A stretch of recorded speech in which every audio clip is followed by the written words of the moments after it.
今回のドローチューブはボファンさんへのインタビュー会です。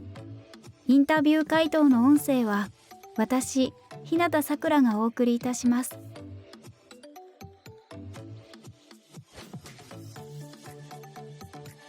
こちらのアーティストイン台湾の表紙ですね。これは私が以前学んだ建築と関係性がある作品で、とても興味深いと思います。カメラで台湾の街を撮っていた時に、何て言うべきでしょうか。混沌という感じで、完全に機能に応じて生まれたもので、一つ一つ分けてあって、全くまとまっていません。イギリスみたいに多くの古代記念碑があるわけでもなく、日本みたいに協調性に注意を払っているわけでもありません。台湾の街はみんなそれぞれの思いに応えるため、今のような街並みができたと思います。これはいいか悪いかそういうのはなくて、単純に台湾独特なスタイルというべきでしょうか。だからこの絵のメイン背景としてその街並みを選びました。私が絵を描いていた時、自分が知らないうちにまた昔勉強していたものと再会した気がします。昔自分が見たものや学んだものはいつ役に立てるかわからないけれど、それは全て自分の栄養素になると思います。退屈すぎて触れたくなかったものは、数年後にまた使う機会が再び訪れてくることもあるかもしれませんね。当時ピクシブは特に制限とかを設けていなかったので、いくつかの方向を考えてみました。まずこういう時にモチーフや作風に指定がない場合こそ、自分が描いていて楽しいかどうかを第一の判断基準にしたいです。私は真っ白なキャミソールを着た少女が好きなので、そのようなキャラにしました。また衣装が白でかなりシンプルなので、複雑で混沌とした背景と同じ画面にすることでギャップを生み出します。さらに多くのクリエイターさんの作品を集めた画集なので、多様性を強調することがとても重要です。絵師の自由奔放さが伝わるような何かを画面に配置したいと思いました。そこで思いついたのは、色とりどりの花が舞い上がっていくというような面白い画面でした。そこで舞い上がっていく花と少女を画面に入れ、花のほころびを通して作者のインスピレーションや独創性、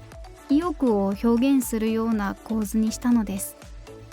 これで表紙のテーマが決まりました。混沌とした不親切な環境の中で、一人純粋な少女がみんなの多様性を花のように解き放つイメージです。ラフの段階で高層ビルをたくさん入れて、誰も見えない空にして、コンクリートの檻に覆われているような感覚を演出したのです。台湾の混沌さを表現するために、鳩舎や違法建築、カラフルな看板を近景に入れました。そこで少女は屋上で夢と多様性を開花させるというギャップが生まれました。背景が暗いコンクリートの建物に囲まれているため、真ん中に光を照らすと希望の光のような効果ができて、さらに白いドレスの反射が強調されて、キャラクターに神々しさが生まれます。ラフの段階ではこのようなイメージでした。見開き表紙であることを考慮して、両方のページがきれいに見えるように、また変なところでカットしないように、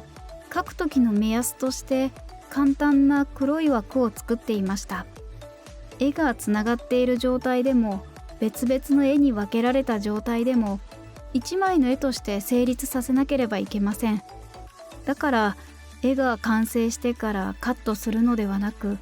考えながら進めていく必要があります。その後、細部に手をつけてパース線を引きます。これは簡単に色を塗ってから、背景に昔撮った建物の写真を使いました。先ほども言いましたが、私が写真を始めた頃は、素材を集めるためにこのような街並みや家、ビルを多く撮りました。もう何年も前の写真で、普通の街並みで、写真作品とは全く言えないし、ただ素材として撮っていたものですね。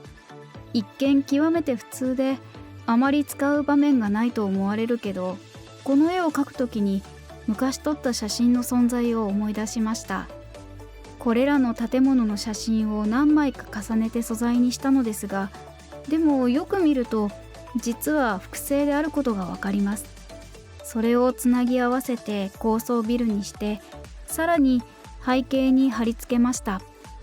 近景のビルは自分で一つずつ描いたものです。こうして円形は写真で、近景は描いた絵だから質感には違いが出てきます。そこで両者を調和するために色調と光と影をよく考える必要があります。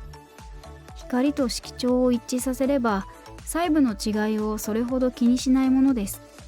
私にとってはかなり面白い描き方でした。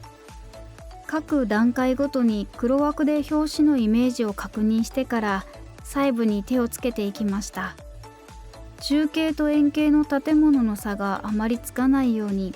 また円形が目立ちすぎないように、円形の写真に少しぼかしの効果を加えました。台湾でよく見られるトタン製の家も描きましたね。古くてちょっとボロボロな感じを作りました。古くて汚いものを描くのが本当に面白いですね。廃墟を描くのが好きなので、綺麗でピカピカしているものじゃなくて、こういうちょっと廃墟っぽくて朽ちていくものを描くのがすごく面白く感じます。そのような場所や環境は明るく輝いている人と一つの画面に入れるとすぐ対比を出せるのでよく描いていますね。